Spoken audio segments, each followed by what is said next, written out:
Buenas tardes. Mi nombre es John Trujillo. Soy estudiante de Derecho de la Universidad Piloto de Colombia. Y en esta ocasión vengo a hablarles acerca de las fuentes del derecho, sus características, qué es, dónde nacen las fuentes del derecho, qué son exactamente, definirlas y tratar de dar una orientación de lo que buscan y lo que hay y sus alcances. También quiero que hablemos acerca del tema del hecho y el acto jurídico, en donde daremos una definición y llegaremos a la conclusión de cuál es la diferencia. Y posteriormente buscamos dar una opinión personal acerca de la globalización y cómo ésta afecta el derecho en nuestro país. Y pues obviamente trataremos de dar una orientación de cómo vemos esa afectación también a nivel internacional. Sin más preámbulo, comencemos. Fuentes del derecho. El derecho es un pilar fundamental en cualquier sociedad, ya que establece el marco normativo que regula las conductas y las relaciones entre personas. En Colombia, al igual que en muchos otros países, existen varias fuentes del derecho. En nuestro país son la constitución política, las leyes, la jurisprudencia, la costumbre y la doctrina. ¿Qué quiere decir esto? El ser humano por naturaleza, el simple hecho de ser un ser humano, tiene unos derechos inamovibles, unos derechos que son propios de esa naturaleza humana. Uno de esos derechos básicamente podríamos decir que es la libertad. Cada ser humano nace libre y debería mantenerse libre a lo largo de toda su vida, tomando sus decisiones, aunque estas obviamente son en cierta medida algo irracionales, pero pues digamos que la naturaleza del ser humano lo que hace es darle el beneficio de actuar de acuerdo a su libertad, que básicamente se resume a lo que la persona piensa. Pero luego nace la necesidad de vivir en comunidad. Al vivir en comunidad, todas estas conductas un poco irracionales, por decirlo de alguna forma, deben alinearse para que haya una sana convivencia entre todos los actores de esa comunidad. Es ahí en donde nacen algunas normas, como las que acabamos de nombrar, y con las que se busca eh, delimitar esas conductas. Partimos de algunos casos como la constitución política, que digamos que es en Colombia el punto de partida y la norma más importante. Continuemos con la definición. Hablamos de la constitución política. La constitución política es la fuente básica y suprema del ordenamiento jurídico en Colombia. Establece los principios fundamentales, derechos y deberes de los ciudadanos, así como la organización y los límites del poder del Estado. Es considerada la norma de mayor jerarquía y todas las demás leyes deben estar de conformidad con la Constitución. La Corte Constitucional es el órgano encargado de velar por su cumplimiento e interpretación. Listo, empecemos acá. La constitución política es claramente el pilar de todas las normas. ¿Por qué? Porque es que aquí se definen los principios y todos los derechos que tienen las personas por el simple hecho de ser personas, pero que también delimitan la relación en comunidad. Mis derechos, claramente, deben ir hasta donde empiezan los derechos del otro, de tal forma que haya un respeto y una alineación eh, de justicia para todas las personas. Recordemos que cuando hablamos de justicia nos referimos a cada cual lo que le corresponde. Y en este orden de ideas lo que busca la constitución política es darle a todos los mismos derechos y los mismos beneficios. Seguimos avanzando y encontramos la ley. Las leyes son las normas jurídicas promulgadas por el Congreso de la República de Colombia. Pueden ser generales, es decir, aplicables a toda la población, o particulares que se aplican a personas, grupos o situaciones específicas. Las leyes abarcan diferentes áreas del derecho como el derecho civil, penal, administrativo, laboral, entre otros. Y su objetivo es regular las conductas y establecer los derechos y obligaciones de los ciudadanos. Básicamente, ¿qué quiere decir esto? La ley eh, trata de dictar todos esos parámetros y principios básicos para la convivencia de todos los seres humanos en sociedad. Entonces aquí, como lo dice la definición, hay unas normas que son generales, es decir, que se dictan para que sean de cumplimiento por parte de todos los actores en la sociedad, y hay unas normas específicas que sí van, digamos, para cierto grupo de la población. Entonces, digamos que un ejemplo de esto podría ser la, la ley que pretende que todos los habitantes del territorio nacional tengan educación gratuita en las instituciones educativas públicas. Digamos que esto es una norma general porque aplica para toda la población infantil dentro del territorio nacional. Pero hay normas como por ejemplo el tema de temas que se vio recientemente, que fue esos subsidios que estaba entregando el Estado, que se llama la ley de oferta preferente. Eso tenía unas condiciones y tenía unos estándares mínimos que era pues reunir cierta documentación, tener cierta parte del dinero y iban dirigidos eran precisamente a las personas que cumplían esos requisitos. Es a eso a lo que se refiere la definición de ley. Seguimos con jurisprudencia. Dice la definición, la jurisprudencia se refiere a las decisiones adoptadas por los tribunales y en particular por la Corte Suprema de Justicia y el Consejo de Estado. Estas decisiones establecen precedentes judiciales que ayudan a interpretar, aplicar la ley en casos futuros. En otras palabras, la jurisprudencia es una fuente importante del derecho en Colombia ya que contribuye a la evolución y desarrollo del sistema jurídico, adoptándolo a las necesidades y realidades cambiantes de la sociedad. Básicamente, ¿qué es la jurisprudencia?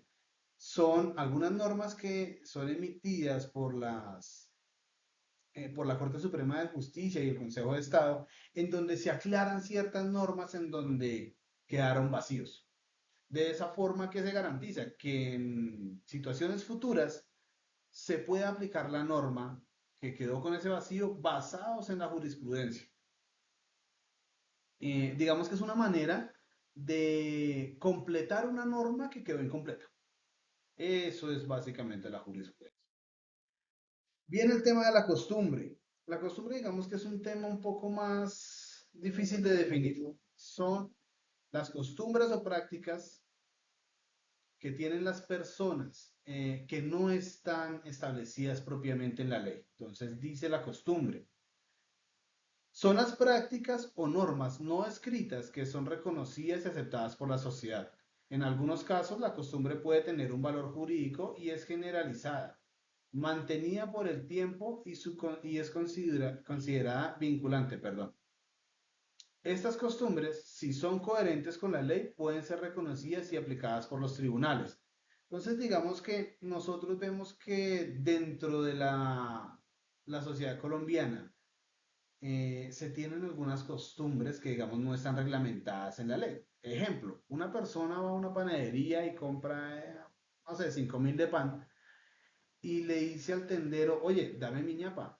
El tendero fácilmente le adiciona otros 2 panes a su bolsa, pero es que esa parte de la ñapa es, digamos que una costumbre mercantil, no es una obligación, o sea, no hay ninguna norma que diga, es que el tendero debe darle ñapa a la persona que va y le compra cierto valor en su producto. Otro ejemplo que podríamos darles es el tema de las retenciones en la fuente para algunas personas que presentan sus cuentas de cobro no en el mismo día, sino en el mismo mes.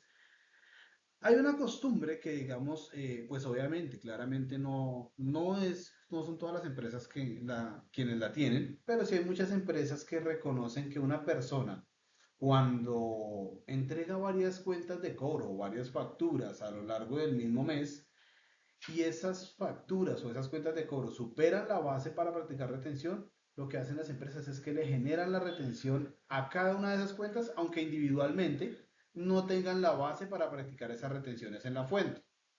Eso es una costumbre mercantil y es, digamos que un ejemplo de la costumbre y un ejemplo de cómo esto se viene convirtiendo en una norma no escrita. Pasemos a la doctrina.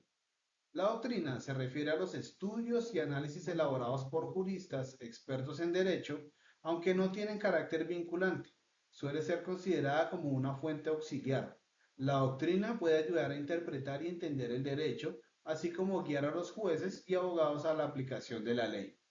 Digamos que la doctrina es un estudio que realizan personas que han dedicado mucho tiempo a cierto tema y en donde encuentran cosas puntuales de la norma, cosas puntuales de las leyes y de las conductas que deberían haber quedado dentro de la norma, pero que tal vez al momento de leerla no son tan fáciles de entender. Lo que se hace es que a través de la doctrina se puedan entender mejor algunos conceptos y darle un manejo mejor a las normas que se están emitiendo. Entonces, digamos que la doctrina, aunque no es una ley emitida, no es una norma emitida, sí es un escrito que nos permite interpretar mejor la ley y aplicarla de una mejor manera para el caso de los jueces y algunos abogados. Como podemos darnos cuenta, todos estos principios del derecho lo que buscan es delimitar y establecer un manual de conducta para la vida en sociedad. Si nos damos cuenta, todo lo que busca la ley está direccionado a que las cosas se hagan de una manera justa dentro de la sociedad y todos los actores de la sociedad tengan los mismos derechos. Claramente nosotros podemos entender que así como las personas son libres por naturaleza, también el derecho les da algunas libertades, como por ejemplo la de la libre asociación. Una persona puede asociarse con otra sin necesidad de pedirle permiso a nadie porque la ley ya le facultó con el permiso para hacer esto. Digamos que eso es como lo que tratamos de mostrar. Los principios del derecho son como una hoja de ruta para que la gente viva en sociedad de una manera adecuada. Sigamos con con el próximo tema, que es la definición de hecho y acto jurídico. El hecho jurídico es cualquier evento, fenómeno o acción de origen natural o humano que los legisladores apropiados consideren como generador de efectos, consecuencias o consecuencias jurídicas, tales como la creación, modificación o extinción de derechos y obligaciones. Digamos que hasta ahí lo que podríamos tener en cuenta es que el hecho jurídico es todo acto o acción que me genera una responsabilidad o una consecuencia jurídica en donde pues obviamente tengo unos efectos y unas consecuencias, eh, pero no necesariamente son de porque yo así lo quise, sino que digamos podríamos definirlo como un hecho fortuito que me generó una consecuencia jurídica. Acto jurídico.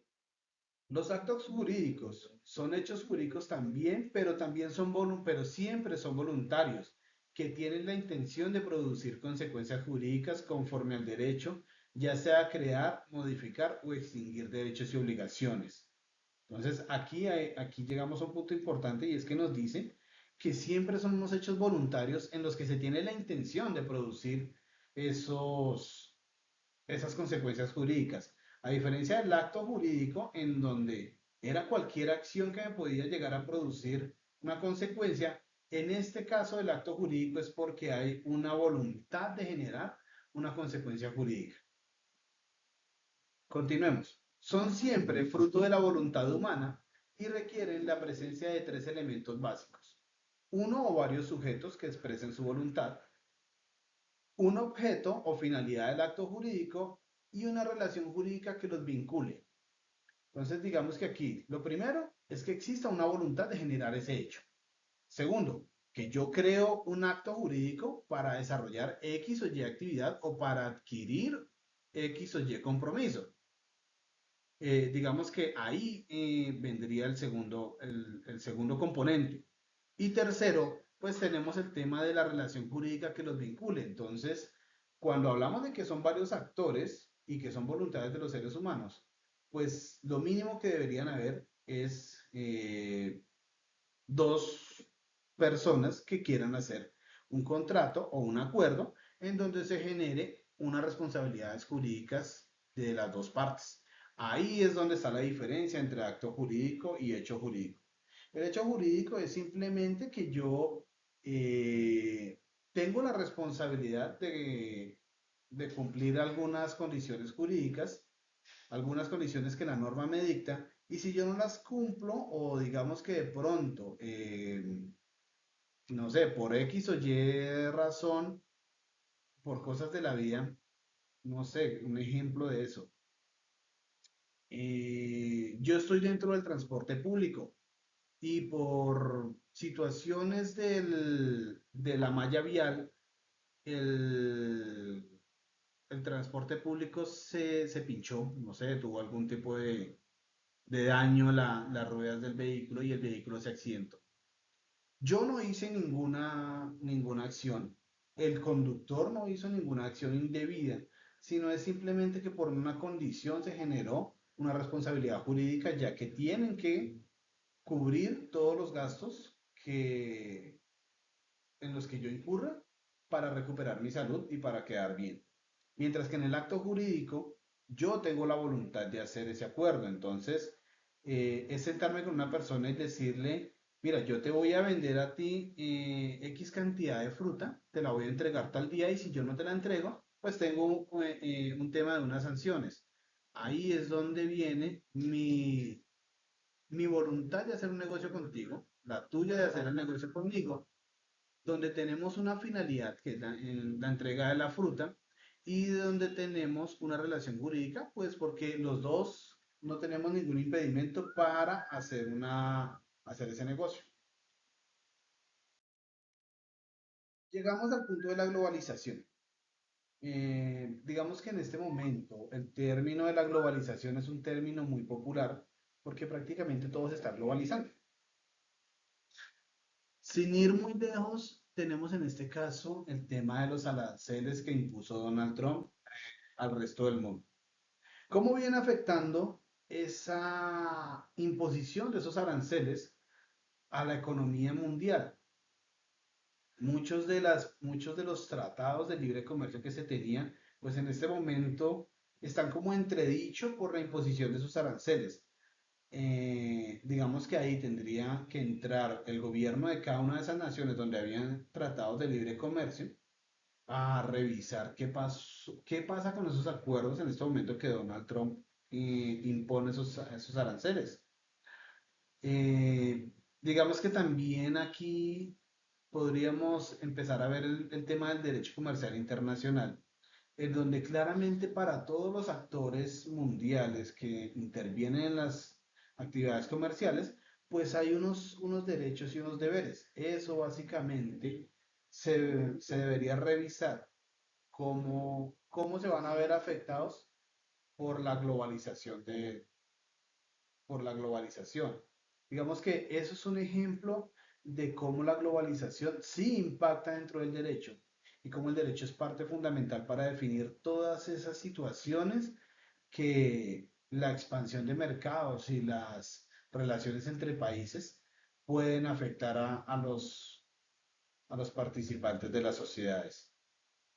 Digamos que desde mi punto de vista, yo siento que debería haber una entidad mundial en donde se dictara, así como se emitieron unos derechos humanos, unos derechos básicos del ser humano, también deberían emitirse unas normas básicas de mercado y unas normas de respeto a la territorialidad de los países que participan en estas actividades comerciales. Eh, pues digamos que ese sería como mi opinión. Realmente pues espero que esta corta intervención haya sido de su agrado y pues, no sé, digamos que los comentarios de este video me encantaría que de pronto hiciera sus retroalimentaciones y de pronto pudiéramos empezar un tema de un debate que pues creo que podría ser muy enriquecedor para todos. Yo por ahora me despido y les agradezco mucho por la atención prestada. Adiós.